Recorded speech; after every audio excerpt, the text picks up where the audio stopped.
Hey everybody, how's it going? This is John Breeden. It is February 25th, 2019. A history-making weekend at the Atlanta Motor Speedway is in the books. Brad Keselowski won yesterday's Folds of Honor Quiktrip 500. And let me not waste any time here. I have the Xfinity Truck and Cup reports. The Xfinity and Truck race both taking place on the same day, on Saturday. So first, let's start with the Xfinity race. That was up first on Saturday. 163 laps, stages 40, 40, 83. The front row was Cole Custer and Noah Gragson. So, Christopher Bell from third to first on the first lap. He would lead lap 1, and he was gone from that point.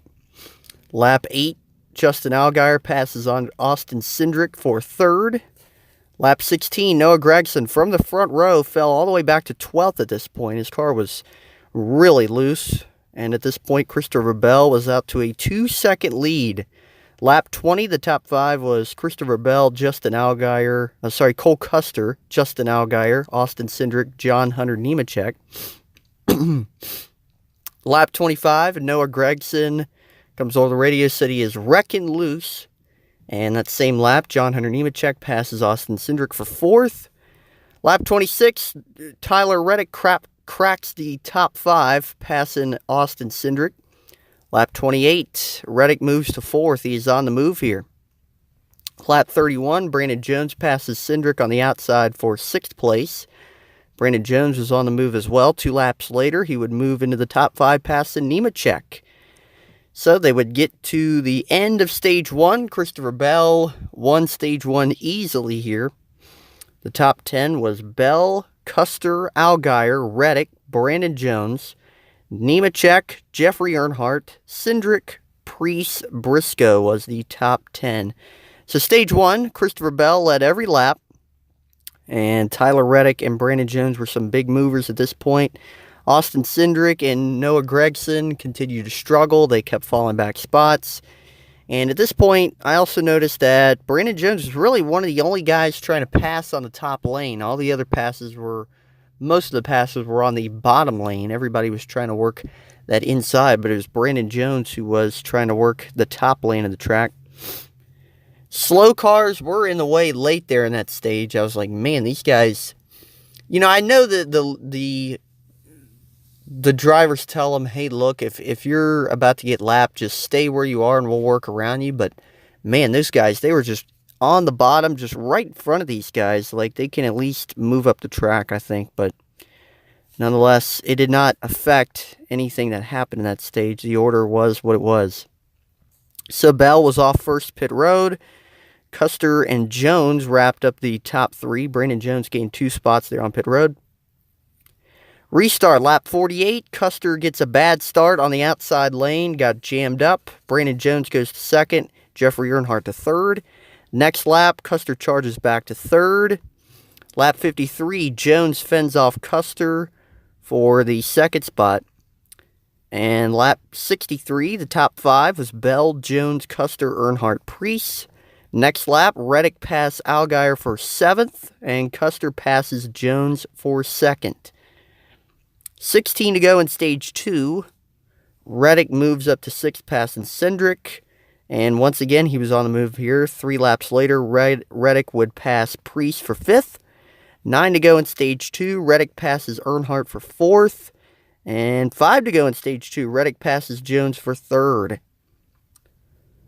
4 to go in Stage 2 here. I put Justin Allgaier, John Hunter Nemechek, a near wreck. I'm trying to remember exactly what happened. I think it was on the backstretch. They made contact and nearly spun each other out, but they were, let's see, 2 to go in Stage 2. Briscoe passes Nemechek and Allgaier for 9th, so they were running 10th and 11th at this point.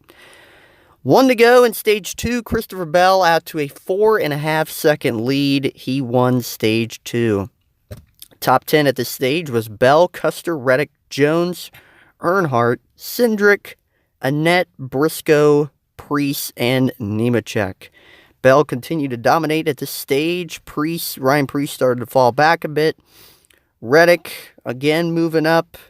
as well as Chase Briscoe. He was able to move into the top 10. Christopher Bell at this point was pretty much able to run the top and the bottom and was continuing to be fast. I mean, he was just tearing it up at this point. So, Brandon Jones off pit road first. Reddick was second, Bell was third, but then Jones would lose the lead because he was too fast on pit road. He had to come back to the pits. So, restart, lap 88. Justin Allgaier 3 wide to the outside for 6th, trying to gain some spots. Reddick would go to the lead because he was given the lead after Jones's penalty. Allgaier moves to 5th after that 3 wide move. Lap 92, Bell takes the lead on the outside off turn 2. So, Bell once again back to the lead. And lap 94, Nemechek back in the top 10, passing Gregson. Lap 96, Jones up to 14th after that speeding penalty, so it took him 8 laps to really recover and get back in the top 15. Lap 103, Allgaier passes Cindric for 3rd. 49 to go. Bell with a 2.1 second lead. Next lap, Custer gets by Earnhardt for 5th. Jones up to 8th at this point. And 42 to go. The green flag stops would begin. This would end up to what most thought would be the last stop of the race, but we would soon find out that would not be the case. So, 39 to go here. Reddick and Custer would pass Bell. Bell had a slow stop here. The right rear tire ended up getting hung up when the tire changer was pulling off. Looked like he just pulled it off at a bad angle. And slow to stop up a bit. He would lose the top 2 spots. And at this point, Noah Gragson was actually the leader. He had not yet pitted, but 38 to go. Allgaier and Bell would split Reddick going down the back straightaway. Reddick was in the middle. You had Allgaier on the bottom, Bell up top. Allgaier would pass Bell at this point. They would go to commercial, and they would come back, and Bell was all of a sudden ahead of Allgaier by 2 seconds. And they never did show a replay of how he got by, but they just came back. Allgaier was the leader before commercial. They came back, and all of a sudden, Bell was in the lead. I was like, all right. I mean, I guess I expected him to pass him anyway, but we didn't even see a replay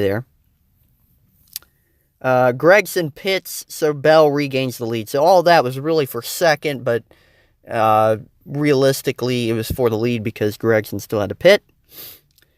29 to go. Reddick moves back to second, passing Allgaier. 25 to go. Here's your top 5. 25 laps to go. Bell, Reddick, Allgaier, Earnhardt, Custer. 19 to go. The gap is shrinking. Reddick starts to close in on Bell. And 17 to go. At this point, I noticed there were only 13 lead lap cars. So it just shows you how much Bell was putting a tail whipping on this field. But 16 to go. Bell's lead was less than a second.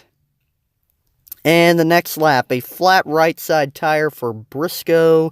He was running 6th at the time. And unfortunate for him because he was having a really good run. Chase Briscoe would then be penalized, drove through too many stalls, and had to come back. So just adding salt to the wound there after a great run for Chase Briscoe. 10 to go, 12 lead lap cars. And then 8 laps to go. The caution would come out for John Hunter Nemechek, who spun on the backstretch. So this would ultimately change everything. They would come down pit road.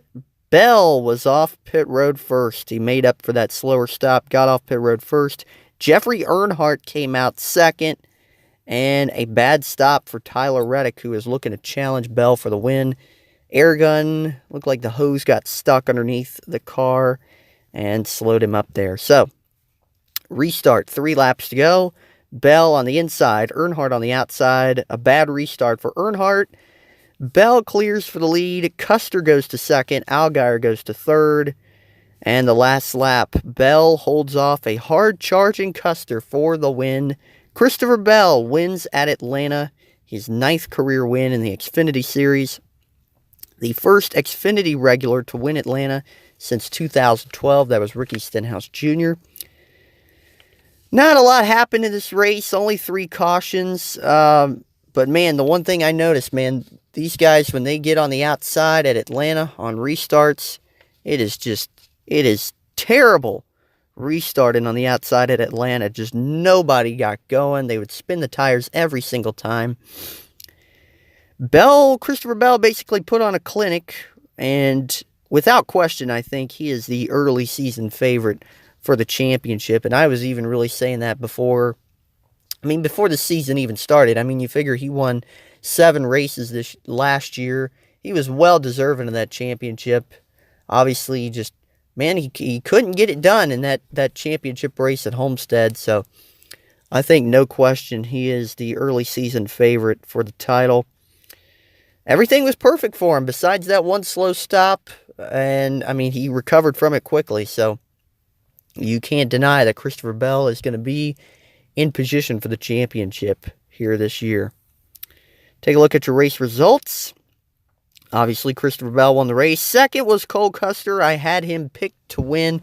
I knew Bell was going to be a factor, but I was like, man, got to go a little bit outside the box. I picked Cole Custer. He came up just short in second. Justin Allgaier, third. Brandon Jones recovered from that pit penalty, fourth. Tyler Reddick, fifth. Jeffrey Earnhardt, a great run for him again in sixth. Ryan Preece, seventh. Justin Haley, eighth. Noah Gragson struggled with that car all day, but he was able to pull off a ninth place finish. Austin Cindric, 10th. 11th through 20th, we have Ryan Sieg, Michael Annett, Brandon Brown, Ross Chastain, John Hunter Nemechek, Chase Briscoe, which Chase Briscoe ended up 16th. And, man, he had a great run today as well, but unfortunate circumstances kept him from getting a top 10. Then we had Gray Galton, Garrett Smithley, Jeremy Clements, Alex LeBay. And take a look at 21st through 30th. Josh Williams, Bailey Curry, Ray Black Jr., B.J. McLeod, Stephen Light, Chad Fincham, David Starr, Timmy Hill, Joey Gase, Matt Mills. Then rounding out the field, 31st through 37th, we have Tommy Joe Martins, Vinnie Miller, Mike Harmon, Josh Balicki, Morgan Shepherd, Jeff Green, and John Jackson rounding out the field. And that is the Xfinity race. Now let's get into the Truck Series report. We had 130 laps in this truck race. Stages were 40 laps, 53 laps. The front row was last week's Daytona winner, Austin Hill, and alongside him was Harrison Burton. So, green flag goes up. Bad start for Burton and Hill. Both these guys did not get going at the start. Burton would end up taking the lead, though, on the outside because Hill just got such a bad start. And Sheldon Creed would go to second place. Next lap, Matt Crafton takes second from Creed.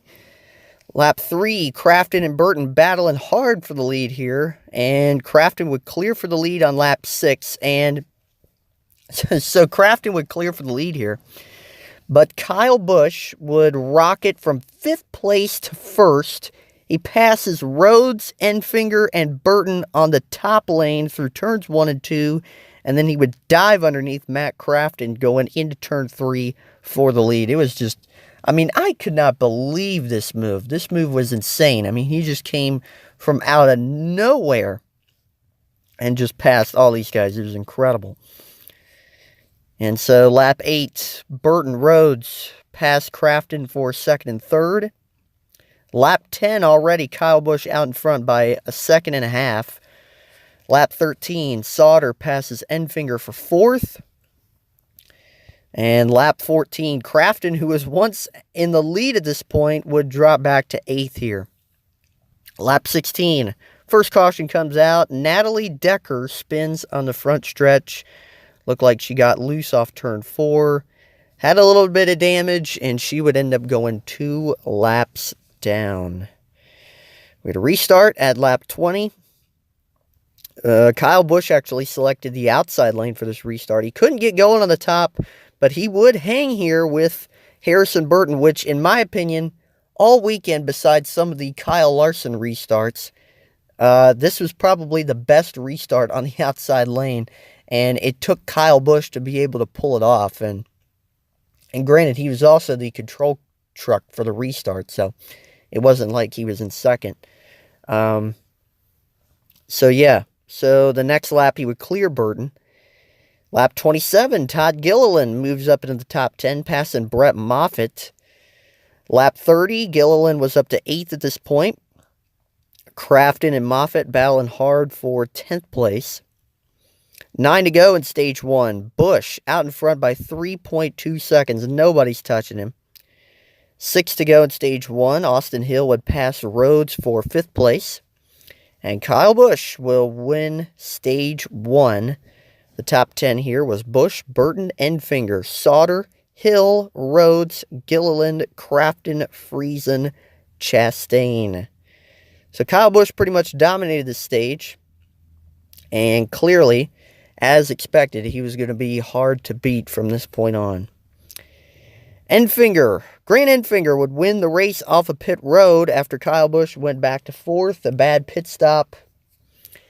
And lap 47, the restart. Enfinger clears for the lead. Johnny Sauter goes to 2nd. Kurt Busch is 3rd. And then lap 48, so Sauter would get alongside Enfinger, battling for the lead, but Kyle Busch would drive around both of them on the outside, 3 wide for the lead. He went to the front once again. We have lap 51. So this was weird. And I didn't exactly know what happened, but they showed Joe Nemechek with an apparent tire problem. Looked like he just had a flat tire, hits pit road, but like his car was smoking. So I was like, man, something else happened there. And the caution came out, and it appeared Nemechek pretty much just drove through the grass. It looked like Dale Jr.'s wreck from the Cup race at Texas in 2014, when he basically just hit the grass, and it just completely destroyed the front of his car. It's basically what happened here. And the camera wasn't shooting it, so they had to find a different angle, and they finally did show it. He basically just took out the grass, and it tore up the splitter, and Nemechek would go to the garage. So, lap 54, Kyle Busch hits pit road under caution, an apparent vibration, and it looked to be a loose wheel, so he came down to get that fixed. He ended up going to the back of the field. This gave Johnny Sauter the lead. So, restart on lap 58. Sauter, of course, chose the inside. Crafton on the outside. And as you probably guess, a bad restart for Matt Crafton. Ben Rhodes goes 3 wide under Sauter and Enfinger on this restart and took the lead. Lap 63. Busch is already back up into the top 10 in just about 5 laps. And Grant Enfinger ended up dropping back to 10th at this point. Lap 65, just 2 laps later, it was Busch back in the top 5. And lap 67, he passed Harrison Burton for 3rd. 8 to go in stage 2, your top 5. Rhodes, Busch, Sauter, Burton, Chastain. 4 to go in stage 2. You see Busch closing in on Rhodes, so you pretty much expected, okay, Rhodes has no chance of winning the stage. Next lap, Kyle Busch back to the lead. He would hang on and win stage number 2. Your top 10 at this point was Busch, Rhodes, Burton, Sauter, Moffitt, Hill, Chastain, Enfinger, Crafton, and Creed. So at this point, Kyle Busch pretty much seemed unstoppable. He drove from 24th to 1st in less than 25 laps. It was pretty incredible. Busch would get off pit road first. Moffitt was 2nd. And we had the restart at lap 88. Outside lane, once again, can't get going. Sauter edges Busch, though, to lead the lap, and he would end up clearing Busch. So, 38 to go. It would be Busch going back to the lead, passes Sauter on the outside on the backstretch. 33 to go. Stuart Friesen with a flat right front comes to pit road. No caution, but he was running 10th place at the time. 30 to go. We had a top 5 of Busch, Sauter, Crafton, Burton, and Rhodes. 23 to go. Burton continuing to try to pass Crafton for third. These two would battle for the majority of the race. They were doing nothing but side-by-side racing. 19 to go. Another caution. Natalie Decker spins again, pretty much the exact same spot where she spun the first time. So, a rough day for Natalie Decker. Busch would come off pit road first here under caution when they would pit. Crafton would be second. And it would be Matt Crafton this time coming back down pit road with a possible loose wheel. And this would ultimately cost him a shot at the win. And restart, 13 to go. An immediate caution for a big wreck involving Parker Kligerman, Austin Wayne Self, Chad Finley, Jesse Little, and Spencer Boyd. This would put out the red flag, a 5-truck incident. They would go back to yellow. And then 9 to go, they would go back to red because the rains came. And so, obviously, rain was expected in the forecast that day. Not so sure if they were going to get all the races in. But they would go back to yellow. The track would be dry. And we would restart with 5 laps to go. Busch on the inside. Burton on the outside. Busch, of course, gets the jump. Sauter goes to second. Final lap, Kyle Busch, unstoppable in Atlanta. He would win. A history-making win for Kyle Busch. His 52nd career win. He became the all-time wins leader in the Truck Series. So, this was pretty much the Kyle Busch show. And, man, it was still hard for anyone to restart on that outside lane. And like I said before, really only Kyle Busch was able to hang there. And I mean, like I said, he was also the leader of the race, so of course he's going to have the advantage. So the outside just did not have enough grip up there to get a good restart, and that was that. Take a look at your race results here. My pick to win, yeah, I know, I went out on a limb here. I picked Kyle Busch to win the truck race. I know that's probably not the boldest prediction in the world, but hey, I was correct. Kyle Busch wins. Johnny Sauter second. Grant Enfinger third. Brett Moffitt was fourth. Ben Rhodes fifth. A great run for Ross Chastain in sixth place. Is Austin Hill seventh. We had Harrison Burton eighth. Todd Gilliland ninth. Timothy Peters 10th. We have 11th through 20th here. Tyler Dipple, Sheldon Creed, Brennan Poole. Matt Crafton was able to recover to 14th after that loose wheel. We had Gus Dean 15th, Corey Roper 16th, Anthony Alfredo 17th, Stuart Friesen 18th. Tough break for him after that flat tire. Jordan Anderson 19th, Parker Kligerman 20th. 21st through 30th, Corbin Forrester, Jennifer Jo Cobb, Jesse Little. Natalie Decker was 24th after 2 spins. So not the best start to Natalie Decker's Truck Series career. But hey, you know, it's only her second race.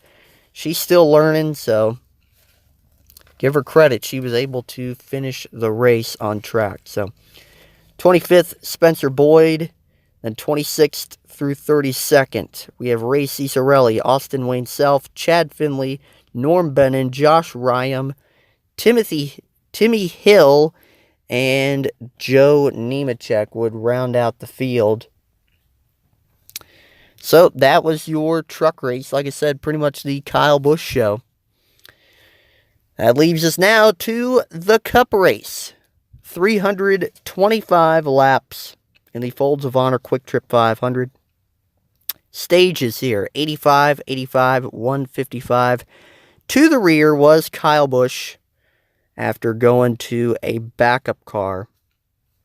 Keselowski actually started this race despite fighting the stomach flu, or perhaps just a stomach bug, throughout the weekend. And he actually, Austin Cindric, got in his car and ran a few practice laps on Saturday. So, he still started the race. The front row was Eric Almirola and Ricky Stenhouse Jr. It was Stenhouse Jr. who would lead lap 1, but Almirola would fight back on the inside. He would clear the next lap. Hamlin moves up to third, passing Clint Boyer. They're 4 wide mid-pack by lap 5. Lots of jockeying for position. Lap 6, Larson passes Hamlin for third easily here. Looks like he's got a fast race car at this point. Your top 5 by lap 20 was Almirola, Stenhouse Jr., Larson, Hamlin, and Boyer. Lap 21, Martin Truex Jr. would crack the top 5. And by lap 30, Almirola led by 2.9 seconds.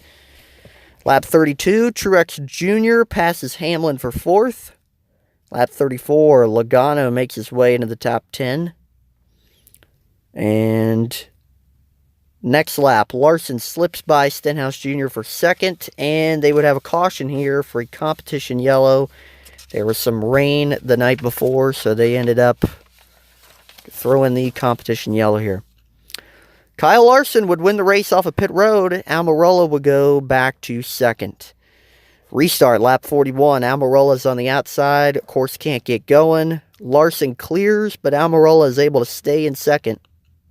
Lap 43, Clint Boyer, who was fastest in both practice sessions, would end up falling outside the top 10, but he would fight his way back to 10th on lap 51. Lap 58, Kevin Harvick, last year's Atlanta winner, passes Hamlin for 3rd, but by lap 60, Kyle Larson had built up a pretty decent lead. 3.5 seconds was the gap.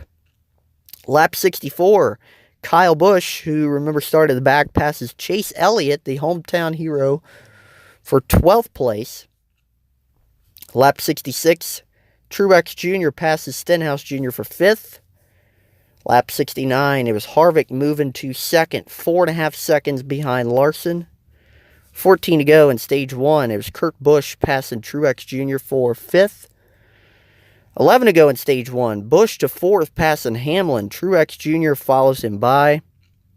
8 to go in stage 1. Blaney takes 6th from Hamlin, and Kyle Larson would end up winning stage 1. Your top 10 at this point was Larson, Harvick, Almirola, Kurt Busch, Martin Truex Jr., Ryan Blaney, Joey Logano, Denny Hamlin, Ricky Stenhouse Jr., and Clint Boyer. Almirola was dominant early. Larson was dominant late. Harvick looked pretty good, as well as Blaney and Logano, but Elliott and Johnson, 2 of the fast Hendrick cars, were both struggling here early on. Harvick was off pit road 1st, and Almirola was 2nd. Almirola, though, too fast entering. Logano would lose 11 spots on pit road after getting stuck behind Alex Bowman on exit. This was the 2nd time this happened. Basically, Logano was too far up in his pit, and Bowman was too far back in his pit. So every time Logano would come out of the pits, he would almost hit Alex Bowman. And he pretty much said, hey, if this happens again, I'm just going to knock him off the jack. So, lap 93, restart. Kurt Busch 3 wide through the middle. This is a pretty aggressive restart here by Kurt Busch, almost a wreck, but Harvick would take the lead. Larson here would get shuffled back. A lot of hard racing throughout the pack. Lots of jockeying for position. So, lap 11 of 85 through stage 2, Kurt Busch would settle back in 5th. That 3 wide move for the lead did not work. Lap 1685, stage 2, Larson passes Truex for 2nd. Your top 5 by lap 20 was Harvick, Larson, Truex Jr., Blaney, Kurt Busch. Lap 27 of 85, Larson would regain the lead from Harvick. Lap 41 of this stage, the green flag stops would begin. 3 laps later, Larson would cycle back to the lead. 32 to go in stage 2. Larson puts Jimmy Johnson 1 lap down. Not something you see very often, but this was not a good day for Jimmy Johnson. 17 to go in stage 2. Harvick, Larson fight for the lead. Larson is able to fend him off. 9 to go in stage 2. Larson gets sideways through 3 and 4. I don't know how he hung on to it. It was a crazy save. Looked like he was racing at Eldora or something. Eldora. And he would get sideways. Harvick would take the lead. 4 to go in stage 2. Jeff Gordon would notify us that Martin Truex Jr. had been running the fastest laps the past few laps. But it was Harvick who would win stage 2. The top 10 was Harvick, Larson, Truex Jr., Blaney, Hamlin, Logano, Kurt Busch, Eric Jones, Kyle Busch, Clint Bowyer would all earn stage points. Larson struggled near the end of the stage, but Harvick was strong as people expected. Logano recovered big time after some pit problems, as well as Kyle Busch and Eric Almirola. Both two of those guys would be able to recover. And it was Harvick who won the race off of pit road. Larson was second. Restart, lap 178. Larson stays with Harvick on the restart. He takes the lead. Kyle Busch moves up into the top 5 after starting in the back. Lap 179, Truex to second. Busch third. Harvick was fourth. Lap 181. Good racing from 10th place on back. Logano, Bowyer, and Hamlin really mixing it up with one another. Lap 198, Kyle Busch would take second during the commercial break. And the next lap, Eric Jones moves up to 10th, passing Brad Keselowski.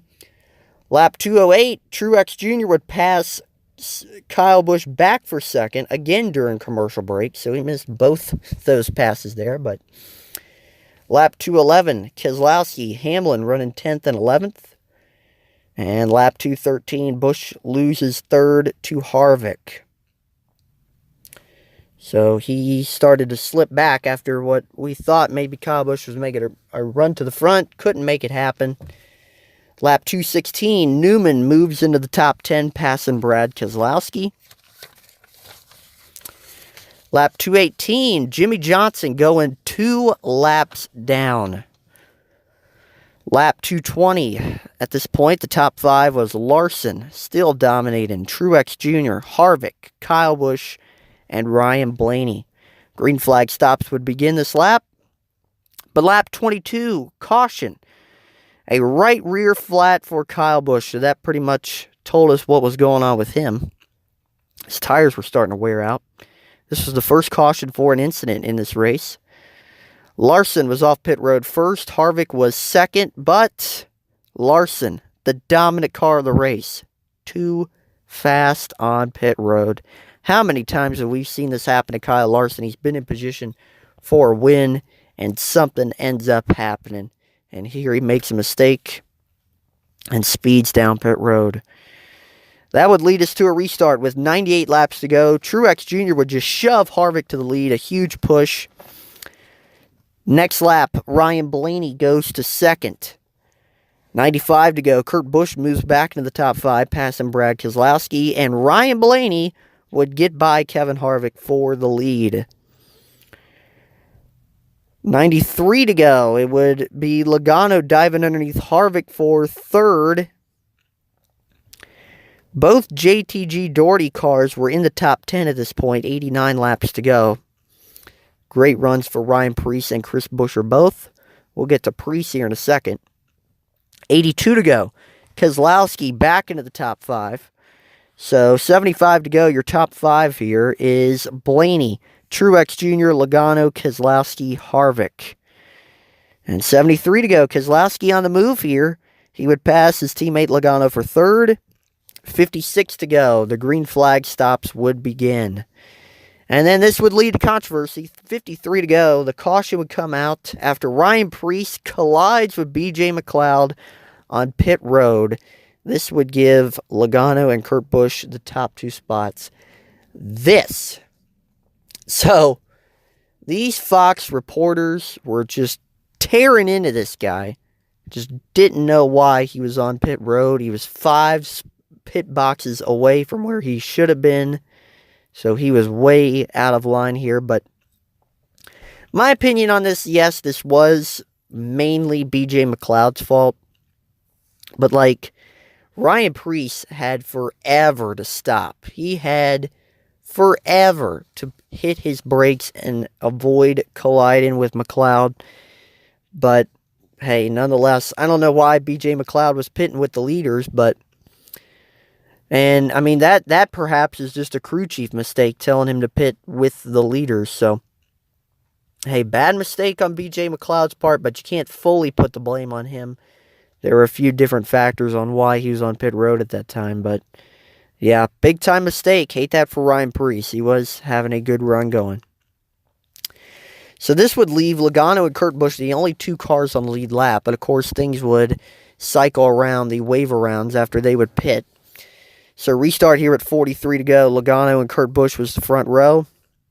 Busch would edge Logano here, still side by side. But the next lap, Logano would get past Busch. Keselowski was third. And this restart, there were some lapped cars that were, like Jimmy Johnson was on the second row. Bubba Wallace, I think, was on the third row. So these lap cars were keeping the pack separated. So Keselowski would go to second with 37 laps to go, getting by Kurt Busch. 34 to go. The two Penske cars are battling for the lead, Logano and Keselowski. And the next lap, it was Brad Keselowski who would go to the lead. 25 to go. The top five here was Keselowski, Logano, Kurt Busch, Martin Truex Jr., and Daniel Hemrick up in the top five. 21 to go. Logano would come to the pits for an apparent flat tire. Truex and Kurt Busch would battle for second, and Truex would take it. But at this point, 20 laps to go, Keselowski would lead by 2.9 seconds. 17 to go. Remember I mentioned Hemrick was running the top five? Well, an unfortunate flat right rear tire would come for Hemrick. He would come to the pits. No caution, though. 13 to go at this point. There are only 19 lead lap cars.